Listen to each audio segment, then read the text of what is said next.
Camera ముందు నిలబడి ఉపన్యాసాలు ఇస్తుంటారు తప్ప అక్కడ పోయి చూస్తే వాళ్ళ ముందు ఏడు ఒక సంఘమే ఉండదు. వాళ్ళు కట్టిన సంఘాలు ఉండవు, రక్షించిన ఆత్మలు ఉండవు. వీళ్ళంతా ఏంటంటే ఒకటి కెమెరా వరకే స్పీకర్లు.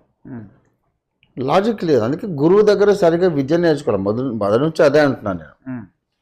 నాకు బోల్డ్ మంది గురువులు ఉన్నారు, వీళ్ళకి గురువులు లేరు. ఎవరికి వాడే నోరు వాగ్ధాటి ఉంది కాబట్టి నేను బోధిస్తాను మీరు వినాలి అనే టైపు. కనుక వాళ్ళని నేను అసలు గుర్తించడమే లేదు. యేసు ప్రభువులో ఆదాము రక్తం ఉంది అన్న తర్వాత ఇక ఆయన క్రైస్తవుడు ఎట్లా? యేసు ప్రభు దేవుడే కాదన్న తర్వాత క్రైస్తవుడు ఎట్లా?